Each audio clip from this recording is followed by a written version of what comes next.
Yeah, they changed the Canada Cup, actually the World Cup. That was the first year of it, '96, and we had a group of American players that were all reaching their prime or in their prime and had kind of grown up together.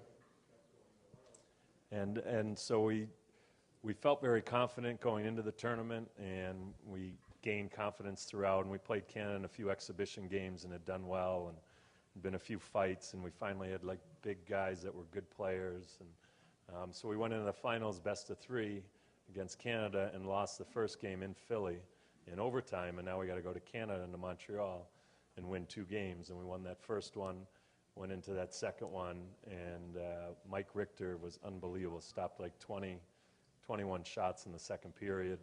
We were still behind in the third, tied it up, with like 5 minutes to go, and scored a couple more after that, and it was a special time. We continued to go on as a group together and play in some Olympics together, but that was, it's as big, not quite as 1980, but in USA Hockey we get all the professionals together, and it was a big victory for the U.S., and to be a part of that was a big deal. Matt? Back left corner over here. All right. This question's for Brian. Why no playoff beard ever?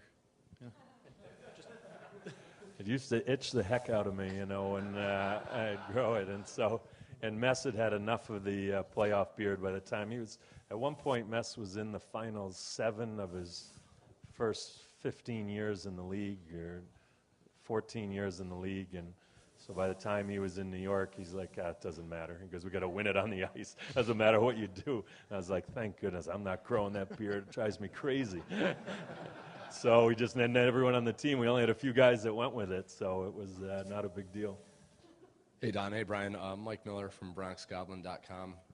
I'd like to ask a question about The Simpsons, but my friends would kill me to Don. So I'll ask a serious question. Do you ever see yourself in 5, 10, 15 years back in New York, which you called home, coaching the Yankees? Well, for me, I'm going to leave everything open because, again, I love it here. But right now, I look at things like, I'm with the Dodgers at that point, and I'm glad I'm in another league so I don't have to worry about the Yankee fans and all that stuff. So it's nice to be at least going against the Mets. But for me,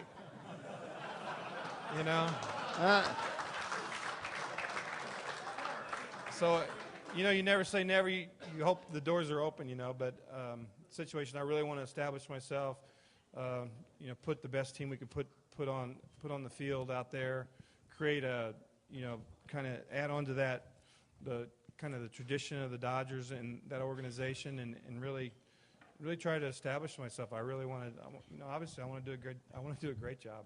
I don't want to get players playing the game, and so I don't want to look into the future. Really now, today, what I got to do today and tomorrow, just prepare, really. What can the fans expect? What can you expect out of your Dodgers this year in terms of, what goals are? I mean, we know everybody wants to win a World Series, but... Well, that's it right there. I mean, every decision that I talked with Ned after the season, I told him, I said, I feel like every decision we make is about winning the World Series. And I think that's what it's all about, right? It's what everybody wants to see. It's what players want to see. It's what players want to do. It's what the fans want to see. It's what the organization wants. So to me, every decision we make is about winning the World Series. Now, once that's said and that's done, and this is where you're trying to go, then it becomes part of there's a process that it takes to get there. Everybody wants to get there. Everybody would like to get there, but are you willing to do what it takes to get there? And that's the story. For me, it's the process. And I'm sure Brian, same way. Everybody wants to win. A lot of guys say they want to win. Are they willing to pay the price this guy paid to win? Are they willing to concentrate when they get to spring training? Are they willing to be in shape when they get to spring training? When it's cold and they're facing Lincecum or whoever they're facing, are they willing to not make excuses? Are we willing to do that? So I'm worried about the process that what we're going to have to do every day to get there. And it's not a trick how you get there. It's playing the best baseball. It's being ready to play. It's being tougher than the other guy, better shape than the other guy, being willing to do what he won't do. So I'm worried about the process after we've said this is what we're after. And then it's like, okay, we got to pay the price. Matt. Over here to the right, near the back. I flip sides on you. This question's for Donnie. You're one of the most respected players in baseball. Even with the Red Sox fans, they have nothing bad to say about you. I was just wondering what your experience with those fans are. Really, I love playing against the Red Sox, to be honest with you. I like the rivalry. I think the players actually enjoy those kind of series because even though it's hyped up or whatever and the fans really get into it, I think when you go into Boston, it's crazy. There's nothing better than going into a place and they're all over you as a player. When they're just kind of like trying to get under your skin and you're able to just go, you know, yeah, look at you, fuck you, and you. How you doing? Fuck you, too. When you're able to say that under your breath, you know, and that's kind of what it is. You're on the road, you smile at them, and you wave and say, yeah, you too.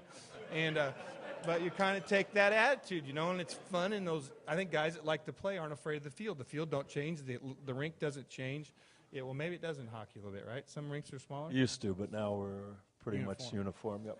Well, so I mean, let me ask both of you this question, just taking it a step further. And you know when you go into enemy territory, because the people who come in to New York get the same thing. I mean, you're at first base, you're on the ice, fans close to the rink. I mean, they're talking about your ancestry, your mother, your sexuality, everything. When does it ever get to a point where it gets under your skin and it affects your concentration on a diamond and on the ice? Those are the home fans you're talking about? Yeah, well, they say New York's the best place to win, worst place to lose. But no, in particular, well, you know, any place. Well, I always felt that plexiglass was a big help, you know, having it around the rink. It really, you felt a little bit more sheltered than you guys having to walk back to the dugout and sit on the on-deck circle, especially on away places. But it's all part of it. I agree completely with what Donnie said. I remember skating around the old Spectrum in Philly and just kind of laughing, adrenaline laughing, because the whole place was going crazy, you know, against you. And yet you were excited, you know, you're like, here you go, you're not ready for this one, you're never ready to play. And thinking of Donnie saying that, you know, I was getting chills kind of thinking about it. I was like, yeah, it used to be crazy at some of these places. But, you know, it got you up for it, and you were excited to go. And those games were not hard in the fact that you just went out and you just played and played. Some other games became harder, and it's just all part of it. You get used to it as the years go by. It doesn't become distraction. It becomes distraction when you're losing, because it just adds to what's going on. But usually it's not that big a deal. Yeah, I can relate just from a media standpoint. You go into enemy territory, you're from New York, and you're doing a live shot outside the enemy stadium. In particular, if your team won that day, honest to God, this happened to us. We were in Cleveland for a playoff game, and we're doing a live shot across the street from the Jake. Now, across the street from the Jake was the Gund Arena, and as we're getting ready to do the live shot, and the Yankees won that day, the arena is emptying. It's not emptying from a basketball game or a hockey game. It's emptying from a WWF night. Let me tell you something. Beyond the shadow of a doubt, the scariest night I've had in my career. I heard stuff that I'd be embarrassed to say, and that's saying a lot.